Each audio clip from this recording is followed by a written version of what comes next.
Khairil Imam ada 10 atau 9 anak yang tidak bergabung. Laporkan ke saya besok. Pakai Oke, WA. Prof. Ya. Oke, Prof. Mungkin izin untuk screenshot, Prof, untuk melihat nama-nama yang sudah hadir, Prof. Ya.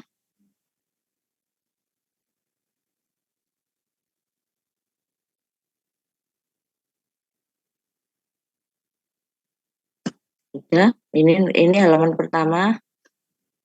Sudah screenshot. Sampun, Prof. Sedang proses ke slide kedua. Slide kedua ini.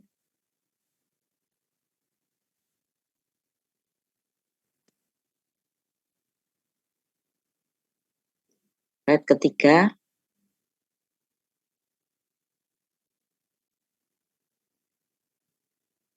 Slide keempat.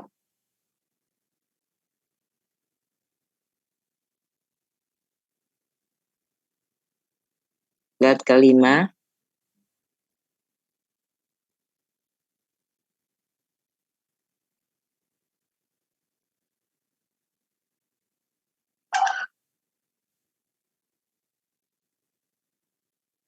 Slide keenam.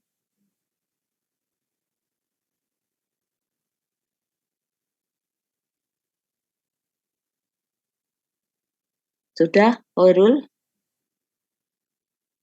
Sampun, Prof. 138 dengan saya. Oke.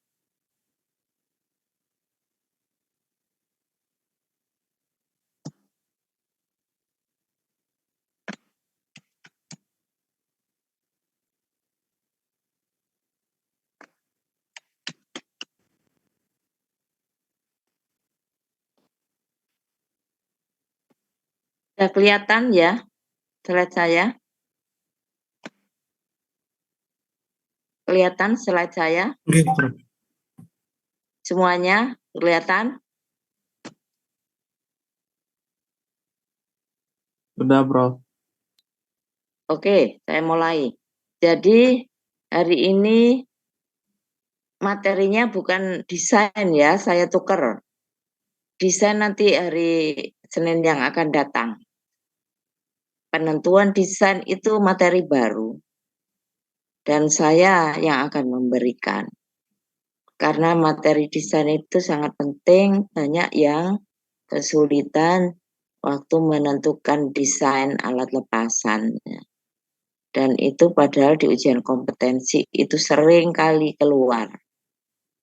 Sering kali dikeluarkan. Tapi karena ya makanya kita evaluasi oleh angkatan ini kita berikan tambahan ada materi penentuan desain alat lepasan. Dan saya yang akan memberikan. Nah, karena masih baru saya juga harus banyak ada gambar-gambar ya. Contoh-contoh desain itu nanti saya harus gambar sendiri, alatnya bagaimana, skenarionya gimana, makanya saya tuker di minggu depan. Di minggu depan hari Senin itu hari terakhir saya memberikan kuliah nanti penentuan desain rantai lepasan. Jadi hari ini yang kita pelajari adalah tentang KIE, kemudian hari Rabu nanti perawatan pasif, dan hari Senin yang akan datang tentang desain. KIE itu singkatan dari komunikasi, informasi, dan edukasi. Ya. Jadi tujuan pembelajarannya adalah mahasiswa dapat memahami, dapat menjelaskan apa itu KIE pada perawatan ortodonti. Terus kemudian yang terkait juga adalah inform konsen pada perawatan ortodonti dan instruksi pada pemakaian alat atau ortodonti. Jangan bingung ya antara peranti sama istilah peranti ortodonti dengan alat ortodonti ya. Kalau anak UGM itu orang UGM itu peranti. Tapi kalau kita biasa alat sih ya. Alat sama dengan peranti ya. Maksudnya itu.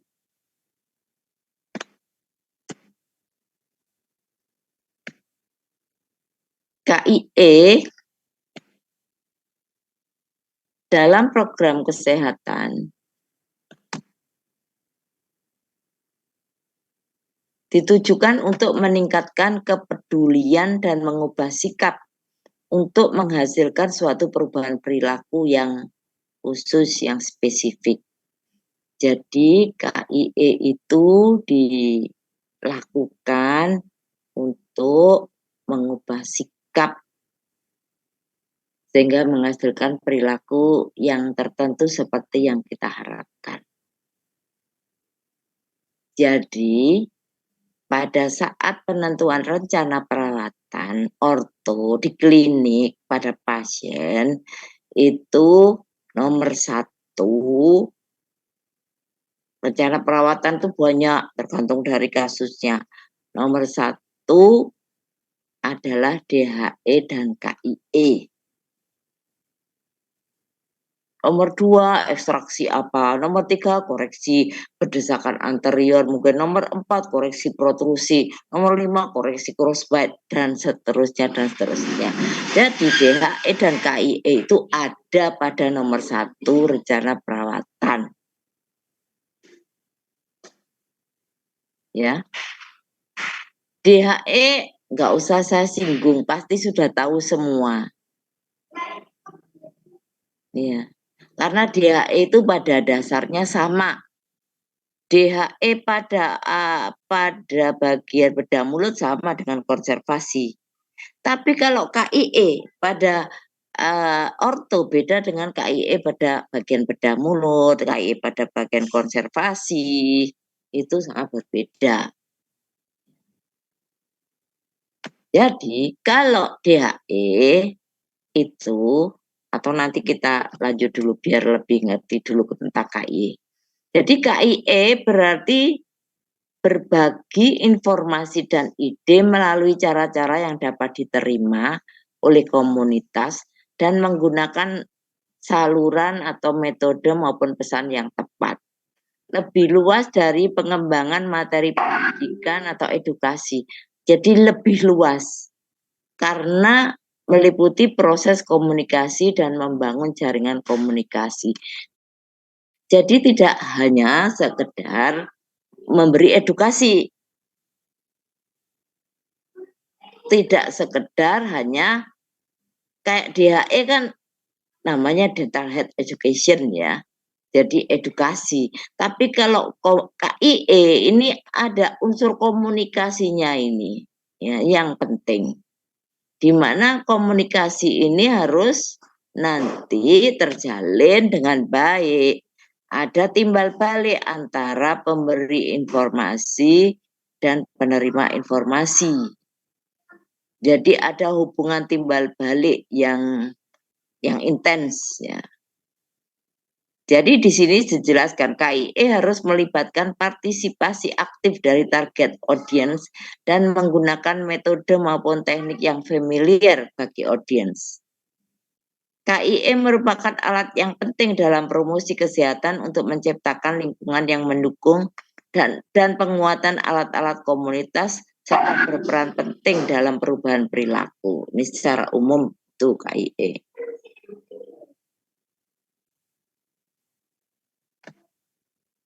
Jadi, komunikasi pengertiannya adalah proses penyampaian pesan dari sumber ke penerima pesan, sehingga terjadi suatu kesamaan makna tentang pesan yang disampaikan antara sumber dan penerima pesan.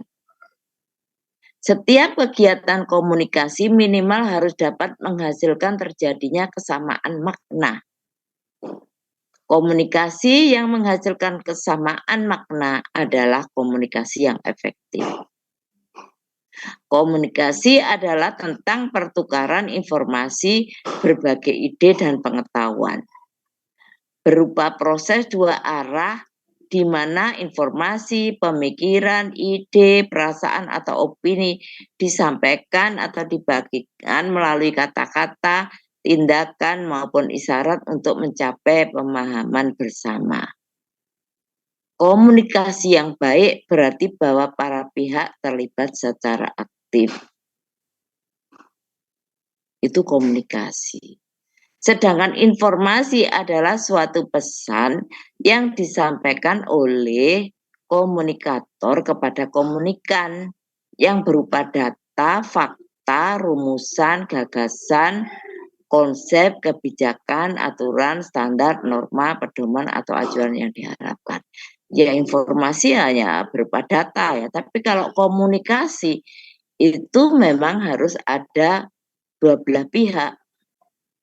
Ya, pemberi informasi dan yang menerima informasi, dan harus terjadi partisipasi aktif antara kedua pihak ini sehingga tercapai kesamaan makna. Sehingga di sini ada hubungan timbal balik yang efektif. Jadi tidak sekedar edukasi, tidak sekedar memberi informasi. Itu bedanya ya dengan DHE.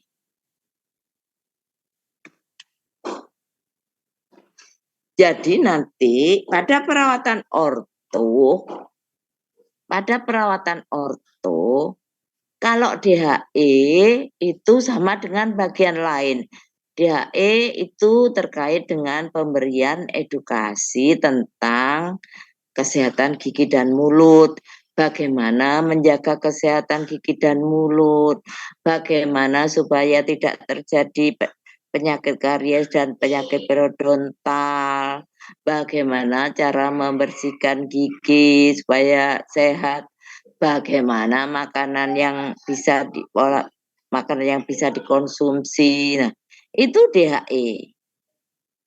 Ya, DHE pada perawatan orto juga begitu. Nanti pasien harus tetap menerima yang namanya DHE. Karena selama perawatan orto itu harus tetap dijaga perawatan, dijaga kesehatan gigi dan mulutnya. Tetap harus ada. Tetapi kalau KIE ini lebih luas. KIE ini berkaitan dengan nanti apa saja yang berhubungan dengan perawatan orto. Semua harus dikomunikasikan yang berkaitan dengan perawatan orto. Nanti ada misalnya bagaimana cara memasang alat orto. Bagaimana kalau sakit. Bagaimana cara membersihkan alat orto. Kapan dipakai alat orto ini? Kapan boleh tidak dipakai? Kapan kontrol ke dokter gigi untuk perawatan orto? Berapa minggu sekali? Bagaimana cara menyimpan alat orto selama tidak dipakai? Dan seterusnya dan seterusnya. Bagaimana atau berapa biaya perawatan orto? Jadi lebih luas, ya, lebih luas dan lebih spesifik pada perawatan orto kalau KIE. Jelas ya bedanya ya antara KIE dan DHE ya. Makanya DHE juga penting karena selama perawatan orto ya harus tetap menjaga kebersihan mulutnya. Ya. Tapi KIE itu hal-hal yang khusus dikomunikasikan terkait dengan perawatan ortonya. Ya. Jadi itu. Masih KIE, kepuasan pasien berhubungan positif dengan perilaku komunikatif dokter gigi. Namun asas informed consent mengharuskan dokter gigi juga untuk memberitahu pasien dengan cukup memadai agar mereka dapat mencapai keputusan yang tepat mengenai perawatan tersebut. Oleh karena itu, tetap penting untuk melatih dokter gigi dalam keterampilan komunikatif. Jadi sangat penting supaya makanya kita harus komunikatif dengan pasien, dengan audiens, supaya perawatan itu berhasil, supaya ada kesamaan makna tentang perawatan orto itu sendiri. Jangan sampai dokternya ngerti tapi pasiennya enggak ngerti. Terus tiba-tiba nanti akhirnya timbul kesalahpahaman, kecewa, dan seterusnya. Itu KIE ya. Jadi KIE di bedah mulut ya beda dengan KIE di konservasi tentunya. Pasti ada hal-hal yang khusus berkaitan dengan perawatannya. Keberhasilan perawatan gigi bergantung pada pola perilaku dokter gigi dan pasien dan cara mereka berinteraksi satu sama lain. Sangat penting pada bidang orto. Mengapa? Karena perawatan orto itu panjang. Beda dengan perawatan di konservasi atau bedah mulut. Setelah cabut atau setelah operasi odonektomi, mungkin ya setelah itu kontrol sekali udah selesai. Tapi kalau perawatan orto minimal 2 tahun, bisa lebih. Sehingga komunikasi atau KIE ini harus atau menjadi sangat penting dan harus terjaga. Jadi harus ada komunikasi antara dokter gigi dengan pasien, atau kalau misalnya pasiennya masih anak-anak ya dengan orang tuanya atau walinya begitu. Begitu pentingnya KIE di bidang orto. Kembali saya lanjutkan, karena kepuasan pasien dan perawatan berkualitas sangat erat kaitan sikap positif dan kemampuan komunikatif dokter gigi. Dokter gigi perlu memusatkan perhatian pada pasien sebagai individu dan memiliki komunikasi nyata dengan mereka. Jadi memang kita harus latihan memang. Itu harus mempunyai keterampilan komunikatif. Harus bisa ngomong yang bisa dimengerti, yang jelas dan seterusnya. Ortodontis perlu membangun komunikasi yang efektif dengan pasien untuk memahami keinginan mereka dalam kaitannya dengan perawatan ortodonti, mencapai tingkat kepercayaan, kerjasama yang lebih tinggi, dan akhirnya keberhasilan perawatan. Pada hakikatnya, informed consent adalah suatu proses komunikasi, bukan suatu formulir. Bentuk formulir hanya merupakan suatu dokumentasi yang membuktikan terjadi interaksi antara pasien dan dokternya. Jadi mengapa informed consent itu masuk dalam pembahasan komunikasi, itu karena memang informed consent itu adalah di sini merupakan proses komunikasi. Bukan hanya pasien diberi formulir, baca, tanda tanganan kalau sudah ngerti, bukan hanya membaca, pasien disuruh baca, tapi memang harus dijelaskan sampai pasiennya ngerti. Pasien tanya dijelaskan, pasien kurang jelas dijelaskan, sampai ngerti, sampai apa yang diharapkan dalam informed consent itu benar-benar dipahami oleh pasien. Sehingga tidak ada nanti di kemudian hari, loh kok dulu enggak dijelaskan ya? Gak ngerti dulu enggak gini kok katanya. Nah, karena mungkin ada persepsinya nggak sama. Menurut dokternya sudah disampaikan, tapi menurut pasien beda persepsi. Nah, jadi informed consent itu pada dasarnya adalah proses komunikasi juga. Pada saat sebelum melakukan perawatan orto pada pasien, itu kalau di klinik orto karena pasiennya anak-anak, maka yang tanda tangan inform konsennya adalah orang tuanya. Setelah dijelaskan panjang lebar suruh tanda tangan, saya kira di lab manapun, klinik lain pun juga mesti ada inform konsen.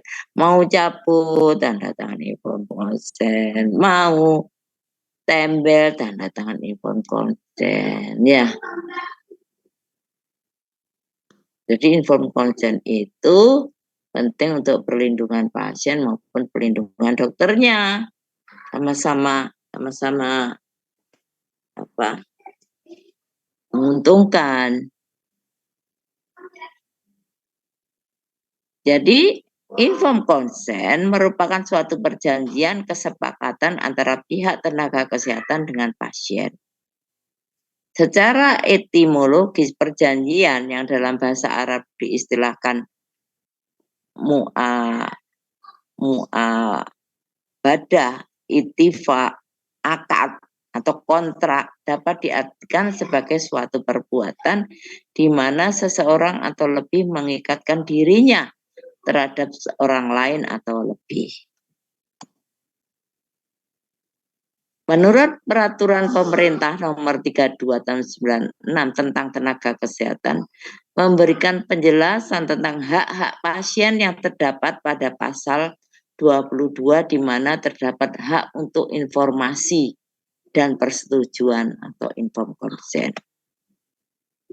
1. Bagi tenaga kesehatan, jenis tertentu dalam melaksanakan tugas profesinya berkewajiban untuk A. Menghormati hak pasien, B. Menjaga kerahasiaan identitas dan data kesehatan pribadi pasien, C. Memberikan informasi yang berkaitan dengan kondisi dan tindakan yang akan dilakukan, meminta persetujuan terhadap tindakan yang akan dilakukan, membuat dan memelihara rekam medis.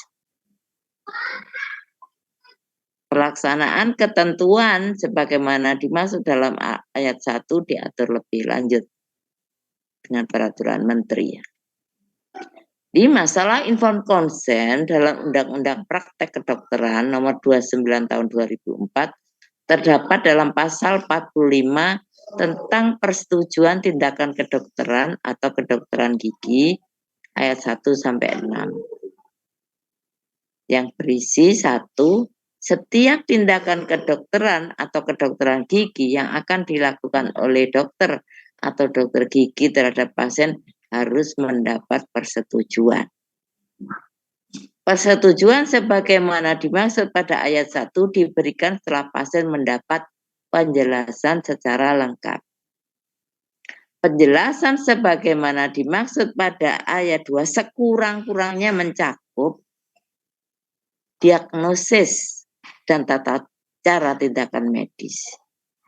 Jadi harus dijelaskan ini penyakitnya seperti ini, nanti akan dilakukan tindakan perawatan seperti ini, tujuannya untuk apa, alternatif tindakan lain, dan risikonya juga diberikan. Risikonya juga. Supaya pasien tahu risiko dan komplikasi yang mungkin terjadi, prognosisnya gimana. Ya, kalau di orto tentang dilakukan pencabutan, harus mau baik pada sulung, gigi sulung maupun gigi permanen. Nanti ada formnya ya di klinik, ada form yang sudah tersedia, tinggal disampaikan ke pasien, dijelaskan, kemudian suruh tanda tangan. Jadi apa-apa yang harus diketahui, harus dipahami oleh pasien. Antara lain mau kontrol secara teratur, mau kalau ada dicabut dan sebagainya dan sebagainya. Prognosisnya bagaimana?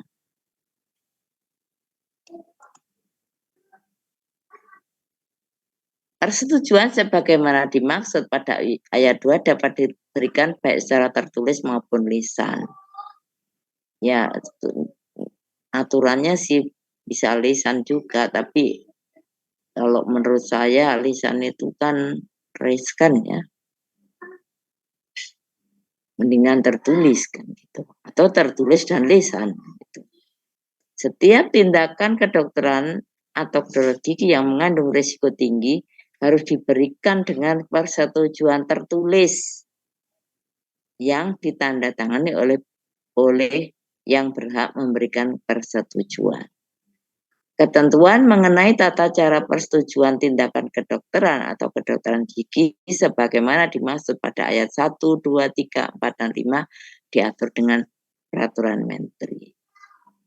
Jadi pada prinsipnya yang berhak memberikan persetujuan atau penolakan tindakan medis adalah pasien yang bersangkutan. Namun apabila pasien yang bersangkutan berada di bawah pengampuan atau under kuratele, persetujuan atau penolakan tindakan medis dapat diberikan oleh keluarga terdekat antara lain suami, istri, ayah, ibu, anak-anak kandung atau saudara ya. Jadi maksudnya under kuratele itu misalnya pasien itu apa ya?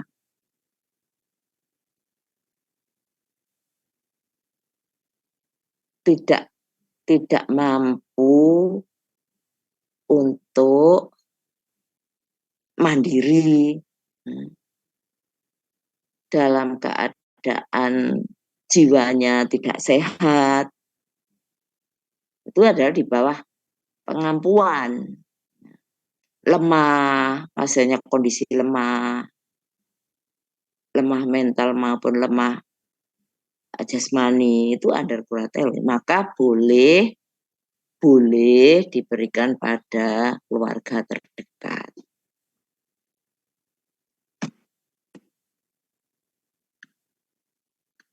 Dalam keadaan gawat darurat untuk menyelamatkan jiwa pasien tidak diperlukan persetujuan. Namun setelah pasien sadar atau dalam kondisi yang sudah memungkinkan, segera diberikan penjelasan dan dibuat persetujuan.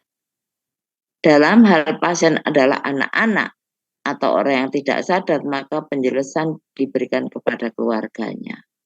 Apabila tidak ada yang mengantar dan tidak ada keluarganya, sedangkan tindakan medis harus dilakukan, maka penjelasan diberikan kepada anak yang bersangkutan atau kesempatan pertama pasien setelah sadar.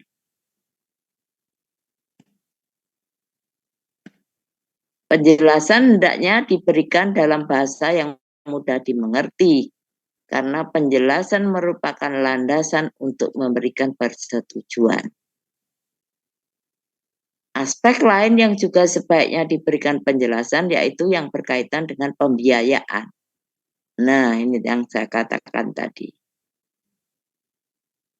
Pembiayaannya. Persetujuan lisan adalah persetujuan yang diberikan dalam bentuk ucapan setuju atau bentuk gerakan menganggukkan kepala yang diartikan sebagai ucapan setuju. Yang dimaksud dengan tindakan medis berisiko tinggi adalah seperti tindakan bedah atau tindakan invasif lainnya. Selanjutnya, hal-hal yang dapat membantu dalam komunikasi yang sukses dengan pasien. 1. Selalu lebih baik mendidik pasien tentang perencanaan penyakit dan perawatan. Lebih baik bersikap terbuka dan jujur pada pasien. Berikan perawatan yang maksimal dan tunjukkan perhatian besar pada pasien. Memperoleh kepercayaan diri dan menjaga kepercayaan diri. Mendengarkan pasien, mengurangi rasa takut, kesalahpahaman, dan kesalahpahaman tentang penyakit. Memahami psikologi pasien, keluarga, dan teman. berbicara dalam bahasa daerah dan dialek, peninjauan ulang terhadap perencanaan dan motivasi penyakit dan perawatan, penggunaan pengetahuan khusus dalam situasi tertentu, berikan ide baru yang positif untuk mengatasi penyakit ini, dan berikan penemuan inovatif untuk situasi gigi tertentu. Memotivasi tim perawatan kesehatan untuk memiliki sikap yang sama dengan operator terhadap pasien dan keluarganya. Jadi dalam KIE itu semua segala sesuatu itu bisa dikomunikasikan yang berkaitan dengan perawatan. Dalam hal ini perawatan orto ya. Kalau tadi kan itu secara umum ya, tapi nanti kalau sudah kalian belajar tentang perawatan orto tentu tahu apa saja yang berkaitan dengan perawatan orto. Jadi dalam masih KIE ortodonti, menurut Robin Wright telah memberikan keterampilan yang diperlukan untuk peningkatan hubungan pasien dengan dokter gigi. 1. Membangun hubungan baik dengan pasien. Dorong pasien untuk berperan aktif dalam perawatan gigi mereka. Jadi biasanya pasien yang kooperatif, yang pinter, itu dia aktif bertanya, aktif punya ide-ide yang mungkin yang mungkin dokternya malah nggak tahu, tapi pasien punya ide-ide kreatif dalam kaitannya perawatan mereka dan itu benar. Artinya kalau benar baik ya kenapa enggak? Karena itu sangat membantu justru. Membantu pasien supaya lebih nyaman. Ya, lebih mau untuk bekerja sama karena perawatan orto yang panjang itu. Jadi biarkan mereka mempunyai ide-ide yang sekiranya memudahkan pasien. Dengarkan secara efektif pasien. Tanggapi pertanyaan pasien yang sulit. Jelaskan kondisi gigi dan kebutuhan perawatan. Kemudian mengelola diskusi keuangan. Ya, jadi juga keuangannya disampaikan, didiskusikan. Berkomunikasi secara efektif dengan anggota tim lainnya. Yakinkan pasien untuk menerima rekomendasi pengobatan. Berbicara kepada pasien dengan percaya diri dan ketegasan. Jadi, ini penting.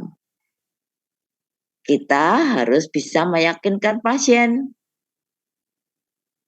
supaya pasiennya itu percaya pada kita. Kalau udah percaya, kooperatif, maka pasien akan mau menerima instruksi-instruksi yang kita berikan. Supaya pasien percaya, ya kita harus punya rasa percaya diri dan tegas pada pasien.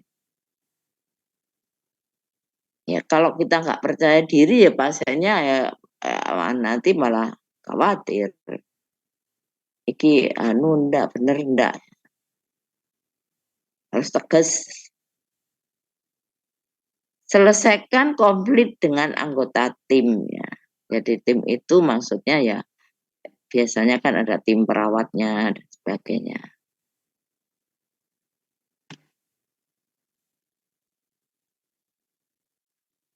Nah, dalam KIE tadi sudah saya singgung bahwa kita perlu menjelaskan juga bagaimana insersi alat ortodonti lepasan. Mengapa? Karena nanti yang akan memasang dan melepas sendiri adalah pasien. Kalau alat ortodonti cekat, yang masang melepas dokter giginya. Tapi kalau alat ortodonti lepasan kan yang masang pasiennya. Maka perlu KIE tentang cara insersi pada pasien. Maka ini masuk dalam KIE. Jadi pokoknya yang berkaitan dengan perawatan orto Itu harus dikomunikasikan. Jadi harus ada timbul saling percaya. Gimana kita bisa merawat pasien kalau pasiennya tidak percaya sama kita? Kalau kita berobat ke dokter, kita harus percaya pada dokter yang kita datangi. Kalau tidak percaya, ya nanti malah nggak sembuh. Itu fungsinya komunikasi. Jadi pada saat proses insersi atau pemasangan alat ortodonti lepasan pada pasien itu namanya insersi.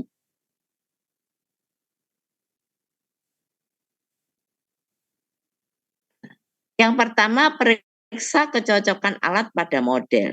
Jadi ini ya gambarnya kan ini misalnya. Jadi diperiksa emang cocok enggak, pas enggak pada model. Kan ini biasanya kita berikan ke tekniker kan, ke dental lab. Nah, periksa dulu kecocokan. Oh ya, cocok sesuai dengan desain yang kita berikan. Ini sudah bentuk apa itu yang siap untuk diinsersi. Rendam alat dalam desinfektan selama 30 menit sebelum insersi. Karena apa? Karena kan ini akan masuk dalam mulut. Jadi kan harus steril. Tunjukkan pada pasien alat dan tunjukkan desain alatnya. Kamu tunjukkan ini loh.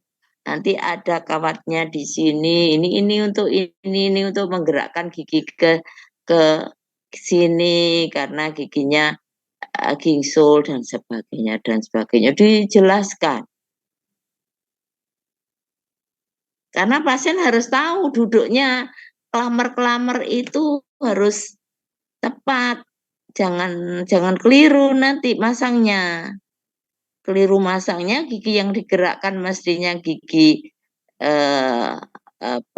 sebelahnya gigi yang bersangkutan tapi gigi sebelahnya yang digerakkan karena salah meletakkan misalnya cantilever tunggal pada proksimal gigi yang salah pasiennya. Ya, jadi kan aneh. Jadi nggak bergerak. Yang kita harapkan bergerak malah tidak bergerak karena salah menempatkan itu. Itu harus ditunjukkan pada pasien. Ini loh nanti di sini tempatnya di sini, ini gambaran modelnya adalah gambaran giginya pasien dan seterusnya dan terusnya. Kemudian posisikan pasien dengan benar dan hati-hati memasukkan alat.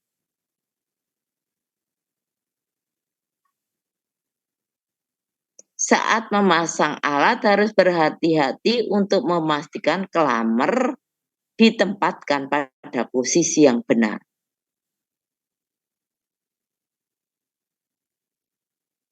Ya.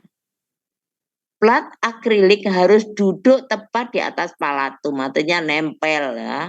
Atau kalau bawah ya nempel pada jaringan lunak lingual. Makanya sebelumnya bisa juga diraba apakah plat ortodonti itu halus, enggak tajam. Karena ini kan harus duduk tepat di palatum atau di jaringan lunak lingual kalau orang bawah. Makanya enggak boleh tajam, harus diraba dengan tangan. Oh ya, ini sudah tidak ada yang tajam. Jika alat terasa sangat kencang, ratakan dengan hati-hati akrilik dengan pur dalam handpiece lurus pada bagian yang menyentuh permukaan lingual gigi. Jadi kadang-kadang mengapa sangat kencang? Kan berarti itu apa ya? Sesak gitu. Sempit. Berarti harus ada bagian-bagian yang kamu grinding. Di tempat yang sempit itu. Biasanya pasien nanti akan sakit pada saat kita insersi. Kita lihat sakitnya di mana. Oh iya, ternyata memang ada plat yang sangat menempel pada gigi. Kamu grinding daerah itu. Maksudnya itu. Setelah itu kencangkan klaps Adams, clamer, dan busur labial. Ya.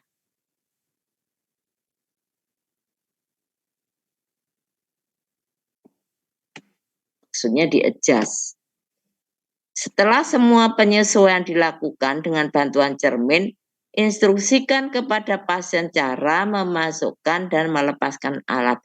Jadi harus pakai cermin. Di orto itu ada cermin besar, sebadan. Kamu bisa menjelaskan di situ. Ya, menjelaskan di situ. Bagaimana cara memasukkan dan melepas alat. Pastikan memasukkan clamer atau pegas dengan benar. Cara memasang yaitu memasukkan alat ortodonti lepasan. Dimulai busur labial harus ditempatkan pada insisif, artinya anterior dulu. Ya, kalau masukkan itu anterior dulu. Anterior kan ada busur labialnya. Ya, kadang ada sotan kalau enggak busur labial, ada misalnya Adams double, itu juga untuk tensi. Masukkan bagian anterior dulu, kemudian diikuti bagian belakang sampai bunyi klik gitu. Berarti sudah benar.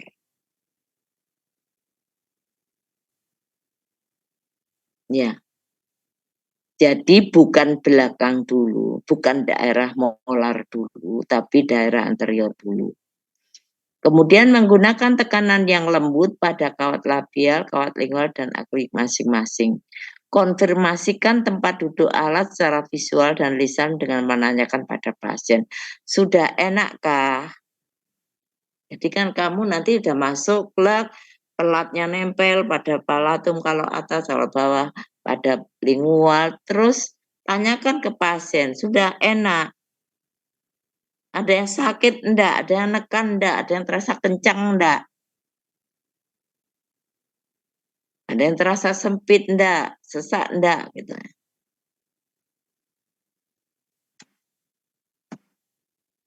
Itu cara memasang. Itu tetap harus posisi di depan cermin. Di depan cermin. Jadi pasien tahu ketika kamu memasukkan, memberi contoh memasukkan, itu pasien melihat. Kemudian bagaimana melepasnya? Melepasnya kebalikannya, belakang dulu, jadi daerah molar. Dalam molar kan ada Adams. Ya kan? Daerah molar kan ada Adams. Atau siklas, pokoknya retensi kan. Itu dicongkel dulu pakai apa itu ujung jari dimasukkan, kedua ujung jari masuk ke dalam mulut, bagian belakang nyongkel clamer Adams bagian belakang. Ya, baru depan.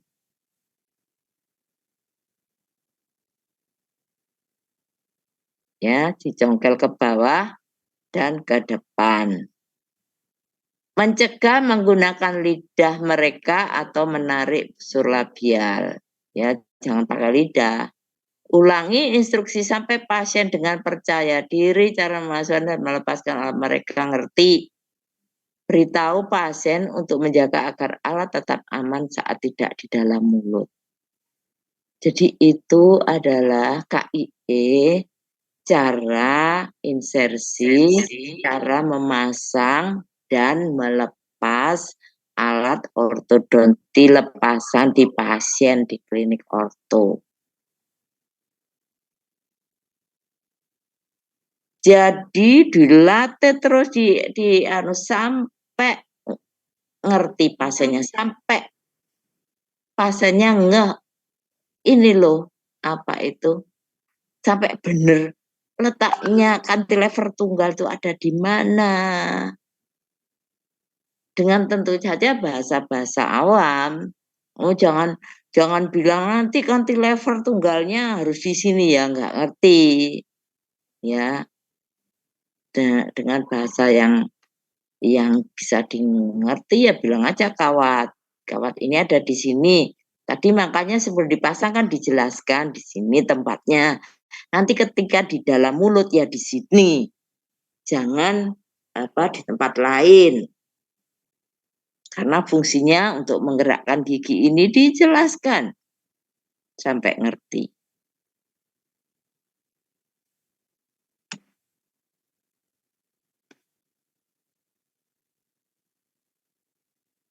Jadi itu ya tentang bagaimana cara insersi dan melepas. Karena apa? Karena ini sekarang materinya. Bagaimana instruksi pada pasien pemakai alat ortodonti lepasan. Ini masuk dalam KIE juga. Pasien kemudian diberi, jadi ketika kalian insersi, kamu lapor ke instruktur, dok saya mau insersi. Oke, insersi. Terus nanti setelah sudah kamu insersi, maka kamu lapor sudah selesai. Terus pasti dosennya akan menanyakan terus bagaimana instruksi pada pasien. Ini yang pertama, alat harus dipakai sepanjang hari, sepanjang malam, termasuk waktu makan dan tidur. Dipakai terus. Saya masih mendengar di klinik itu kalau sudah menjelaskan tentang instruksi dipakai terus kecuali malam hari boleh tidak dipakai. Saya ngajari ki sopo. Siapa yang ngajarin gitu? Nggak ada ceritanya. Dipakai sepanjang hari. Sekolah dipakai, tidur dipakai.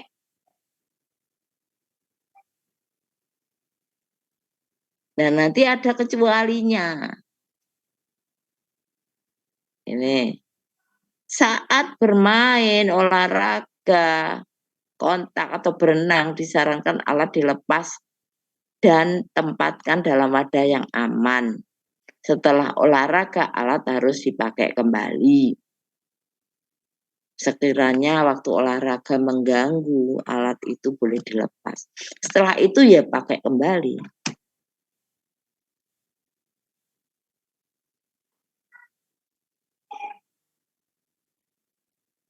Setelah setiap malam dan sebelum tidur alat dilepas, kemudian dicuci di bawah keran air dan dibersihkan dengan sikat gigi dan pasta gigi. Pasien juga harus membersihkan gigi sendiri pada saat bersamaan.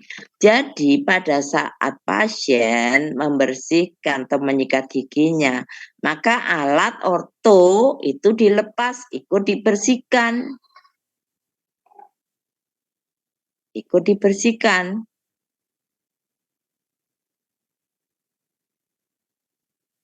Ya. Alat lepasan itu sangat halus. Bila tidak dipakai, mereka harus disimpan dalam wadah plastik keras untuk perlindungan. Jadi kamu harus punya tepak kecil, ada itu yang sebesar alat lepasan itu untuk nyimpan kalau pas tidak dipakai. Walaupun sebentar, tetap harus dimasukkan dalam tempat yang keras. Ya, kalau keinjak ya pecah. Permen dan permen karet khususnya harus dihindari. Mengapa? Sebenarnya ini tidak ada kaitan langsung dengan alat ortonya. Tapi pada pasien itu karena dia pakai alat orto, itu kan apa ya, susah dibersihkan karena ada alat-alatnya, ada klamar-klamarnya yang menempel di gigi. Jadi maksudnya permen karet itu supaya tidak nyangkut di situ terus timbul karies. Maksudnya itu tidak ada kaitan langsung dengan alat ortonya sebetulnya, tapi lebih pada apa itu pola makan itu harus dijaga, apalagi kondisi pakai alat. Karena kalau pakai alat itu gampang nempel di sela-sela gigi dan alatnya itu maksudnya. Ini mungkin ada yang kurang, jadi kecuali makan ya, makan boleh dilepas. Jadi makan boleh dilepas pada saat sikat gigi dilepas otomatis ya karena harus juga dibersihkan dan pada saat olahraga. Selain itu dipakai terus sepanjang hari, sepanjang malam.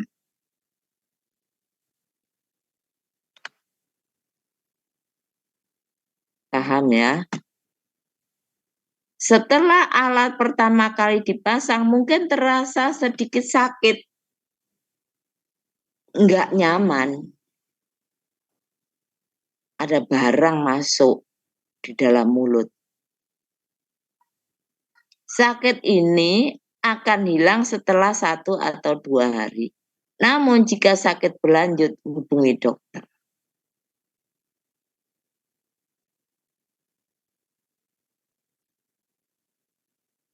Nah, sakit di sini itu berkaitan dengan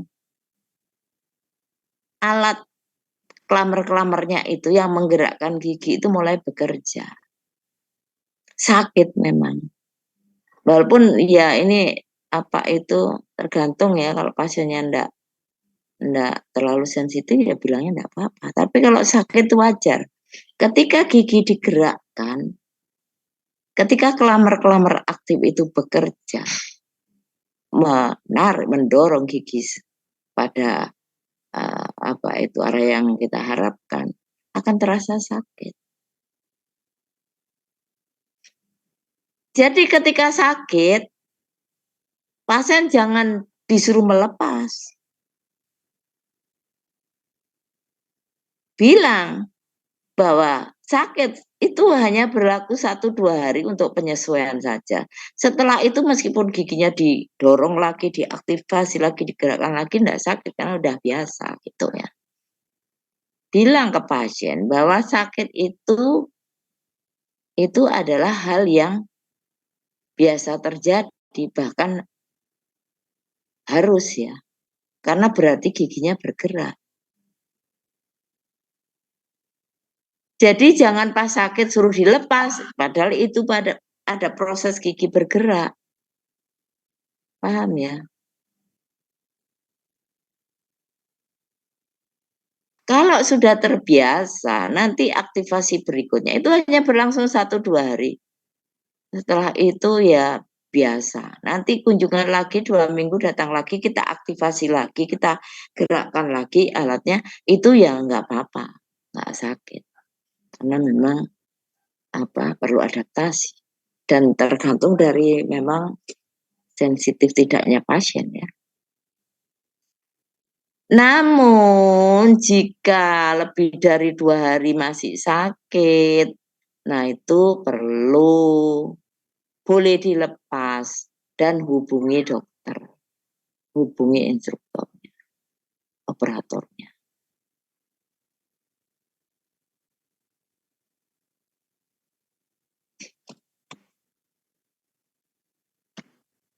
Ya. Jadi itu harus disampaikan di pasien kan, bahwa nanti akan timbul rasa sakit.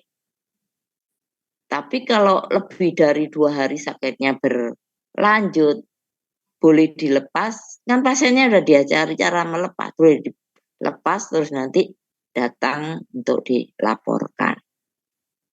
Nah sakit itu bisa ada 2 kemungkinan. Bisa jadi misalnya aktivasinya terlalu besar. Untuk pasien yang sensitif, aktivasi yang mestinya sesuai teori itu adalah benar, tapi mungkin pada pasien itu nggak ya, jadi terus sakit gitu. Ya, ketika itu maka dia akan bilang sakit sebelah mana. Kalau sakit pada gigi yang digerakkan, maka kemungkinan aktivasinya terlalu kuat, jadi harus dikurangi. Dikurangi, misalnya aktivasi itu 2 mili dari mesiodistal gigi, ya dikurangi. Nah ini memang pasiennya yang sensitif. Nanti secara bertahap tetap di 2 mili, 2 mili.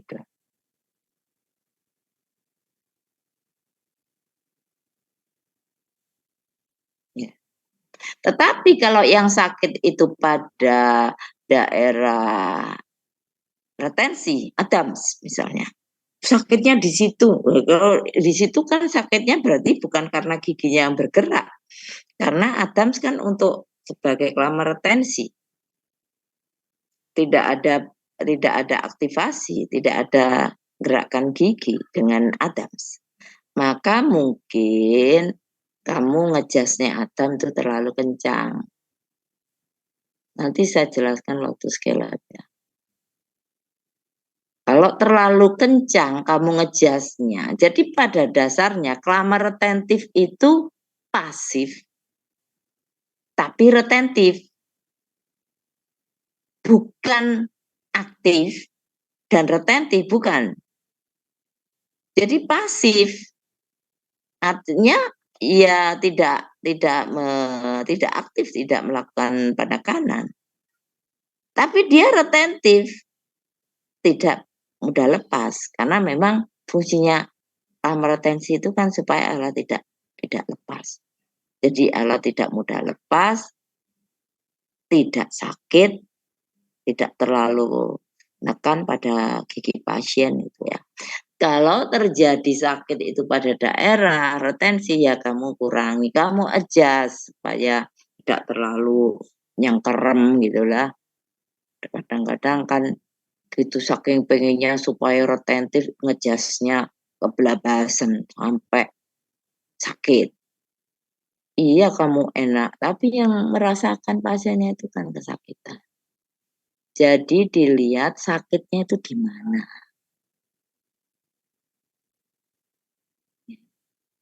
Itu harus disampaikan. Itulah KIE.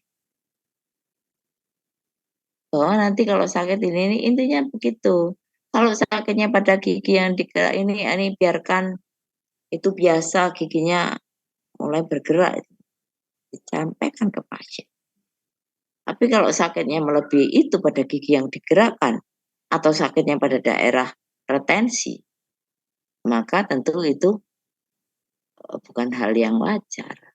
Dia harus pasien boleh melepas sendiri, kemudian disampaikan ke operator.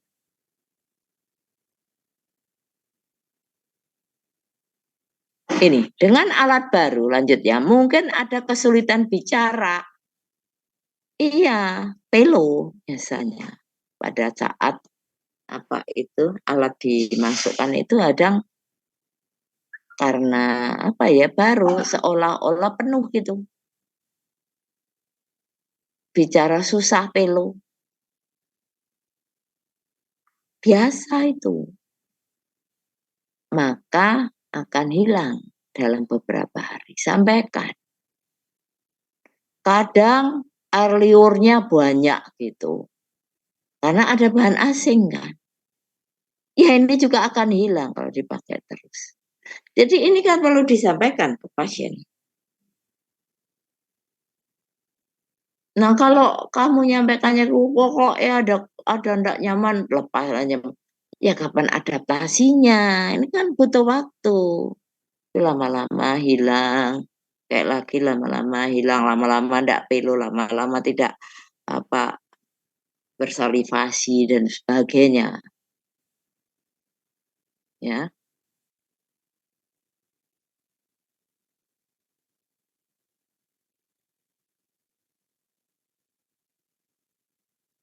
Jika alat tidak dapat dipakai, ya tidak bisa masuk lagi, tidak dipakai karena tidak tahu mungkin di utek-utek gitu, bengkok atau ya hubungi dokter.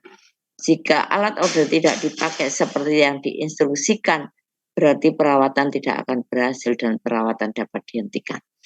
Kalau pasiennya sudah tidak mau pakai, tidak dipakai, ya sudah berarti ya nggak berhasil kan, perawatan dapat dihentikan.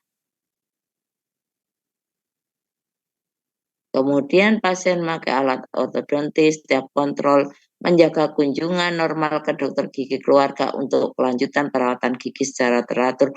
Jadi maksudnya kunjungan normal itu ke dokter gigi itu untuk perawatan yang pencegahan yang 6 bulan sekali itu. Bukan perawatan yang orto. Silakan ya.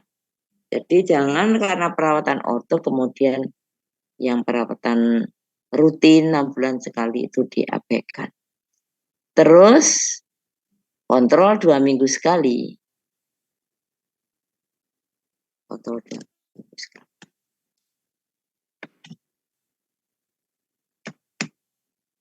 Jadi saya kira itu ya yang bisa saya sampaikan. Tidak ada hal yang perlu ditanyakan, intinya bahwa sangat penting ya.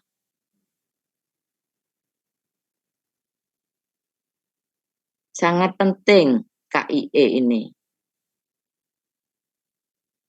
Jadi mungkin kalau KIE-nya bedah mulut ya, misalnya setelah dicabut, maka KIE-nya kan nanti sampai rumah ini harus digigit terus sampai 1 jam. Kalau kumur pelan-pelan, KIE bedah mulut gitu. Tapi KIE-nya orto kan beda. KIE-nya orto kan beda.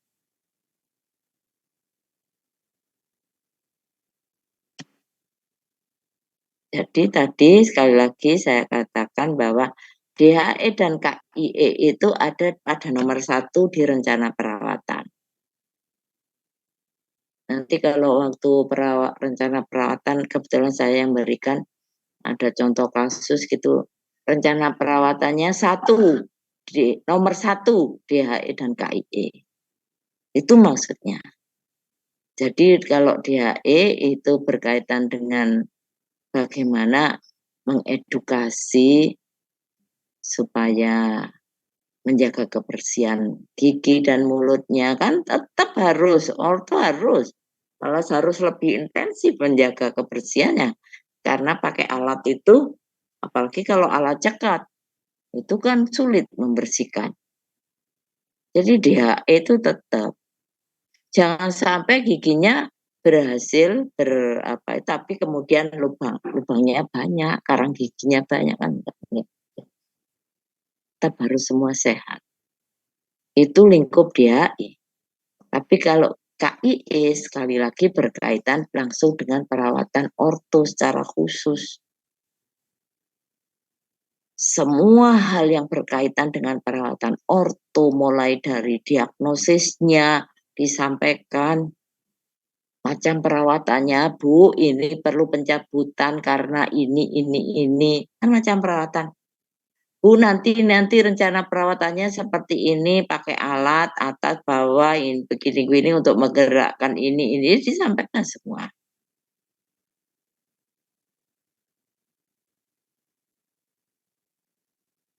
Bu, ini nanti harus kontrol 2 minggu sekali karena harus diaktifkan kembali, digerakkan lagi. Bagaimana caranya memasang, caranya melepas, caranya membersihkan, caranya menyimpan, kapan pakainya, kapan boleh tidak dipakai, itu semua harus disampaikan pasien. Itulah KIE. Bu, ini perlu pencabutan gigi tetapnya karena desakannya parah, tongosnya parah, sehingga harus perlu tempat yang banyak, makanya harus dicabut gigi tetap. Disampaikan semua. Jadi tadi beberapa harus masuk ke inform konsen. Nah, beberapa masuk ke informed consent. Sampai ke biayanya disampaikan, sampai berapa tahunnya, sampai resiko ketidakberhasilannya, sampaikan. Kalau nggak kooperatif, ini bisa begini. Kejadian-kejadian yang bisa terjadi, risikonya.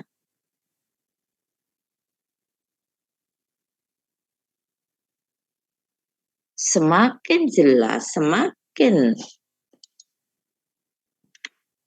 semua disampaikan ke pasien, pasien semakin ngerti, semakin kooperatif, semakin mau dirawat. Apalagi kan perawatannya panjang. Kamu nggak komunikatif sama pasiennya, ya pasiennya lari. Perawatannya panjang supaya senang. Kamu ya senang, naik berhasil, pasiennya ya senang. Jangan sampai di tengah jalan putus. Itu bedanya dengan bidang lain. Makanya orto itu sulit. Sulit.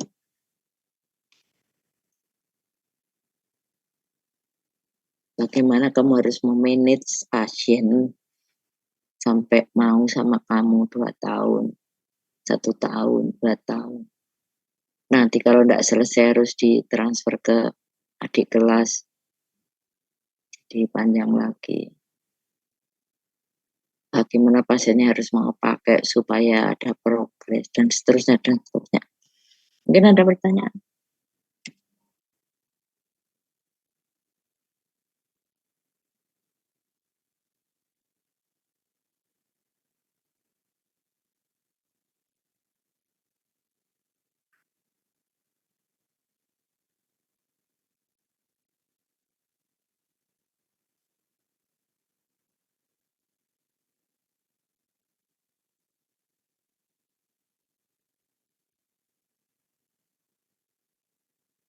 Jadi sekali lagi kalau pertama pasang itu memang ada sakit, jadi perlu adaptasi.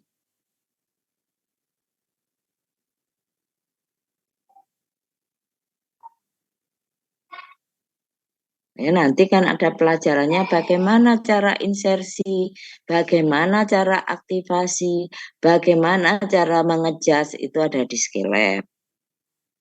Nanti bisa dipelajari di skill lab. Insersi gimana, aktivasi ini gimana, insersi gimana, ngejas. Jadi kalau lamar retensi itu namanya di-adjust. Tapi kalau lamar aktif namanya diaktifasi gitu. Jangan dibalak-balik. Nanti di klinik adamsnya longgar. Jadi kalau lamar retentif ya untuk supaya alatnya nggak mudah lepas. Kalau lamar aktif supaya giginya bergerak sesuai yang kita harapkan. Jangan dibolak-balik. Nanti adamsnya longgar. Iya dok, soalnya belum diaktifkan. Dok, bener tak jawabannya gitu itu. Soalnya adamsnya belum diaktifkan, makanya longgar. Kan salah jawaban seperti itu.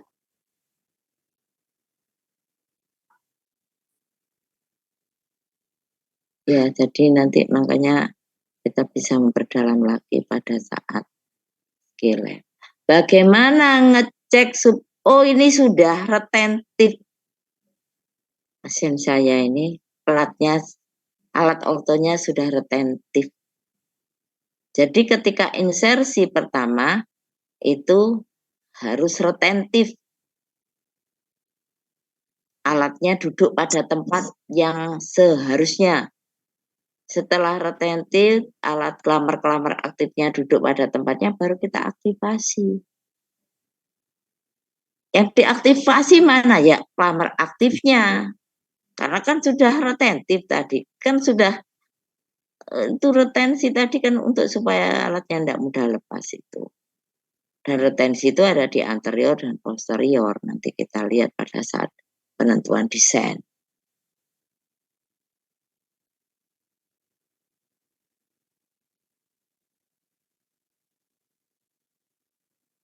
Ada pertanyaan?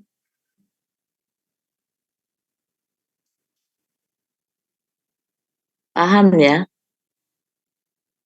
Punya gambaran enggak tentang KIE dan DHE?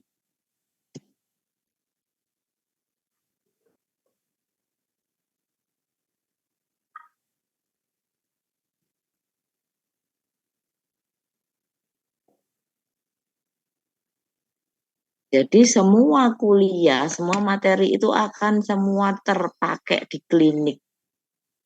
Maka kamu harus ngerti. Karena akan dipakai di klinik, diterapkan di klinik. Kamu harus menjelaskan pada pasien di depan saya, di depan instrukturnya.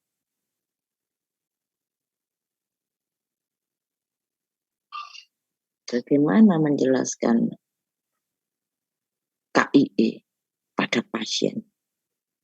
Itu harus dijelaskan pada pasien, lalu ada orang tuanya, dan bagaimana memasang, bagaimana instruksi lainnya yang tadi itu di depan instruktur. Jadi semua dipakai di klinik.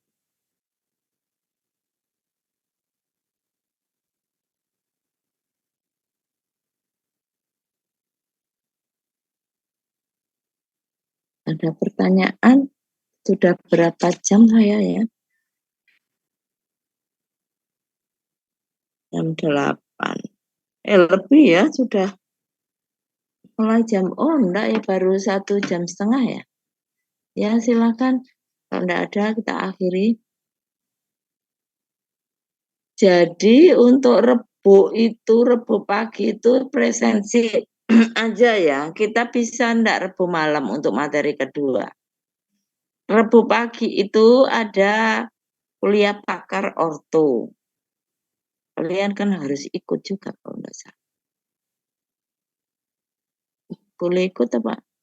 Itu kan pakai Zoom. Itu tentang perawatan miofungsional. Itu saya pikir penting. Saya kan juga harus ikut kuliah pakar itu. Itu Rebu itu kan pagi dan siang kelompok A dan B. Jadi tetap presensinya bisa enggak nanti Rebu malam kita ketemu lagi untuk perawatan pasien. Bisa? Wairul? Mohon izin, Prof. Untuk malam ada beberapa teman yang sedang melaksanakan tutor, Prof, untuk hari Rabu malam. Mungkin kami untuk cari jadwal lagi, ya, Prof. Kemis malam. Kamis malam. Kemis malam. Jangan Kemis malam, Jumat malam. Jumat malam. Ya inilah, saya sendiri mampu blok 2 jalan. Klinik pagi siang. Saya kalau Kemis itu nanti jam 4 itu ada ngajar S2. Nggak bisa saya kalau Kemis malam. Udah mulai pagi saya itu. Ya, Prof, mungkin Jumat malam kosong. Mungkin Jumat malam ya nanti saya diberi informasi, tetapi presensi tetap Rabu pagi karena jam 8 ada kuliah pakar bidang orto berkaitan dengan perawatan miofungsional. Itu sangat penting. Kamu kalau tidak salah harus ikut ya. Apa yang masuk klinik yang harus wajib ikut itu.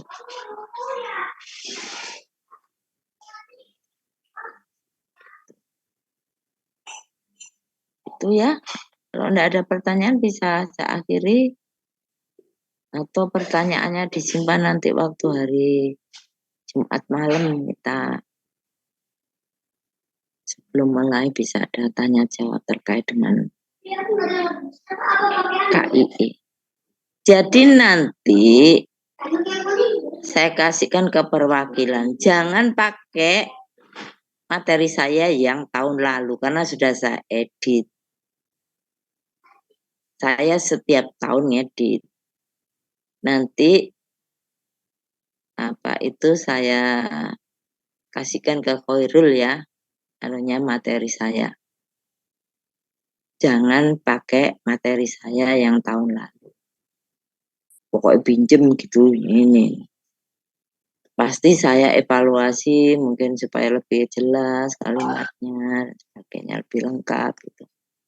Ini pun tadi saya juga masih perlu mengedit. Ada hal-hal yang menurut saya kalimatnya kurang jelas sehingga kamu nanti khawatir bingung kalau baca, saya juga edit lagi. Itu ya. Ya, Prof. Sudah tinggal 132 yang join. Tolong nanti Khairul kasihkan ke saya siapa yang tidak ikut. Oke, baik, Prof. Oke. Tidak ada pertanyaan, saya akhiri. Sampai ketemu Jumat malam insya Allah.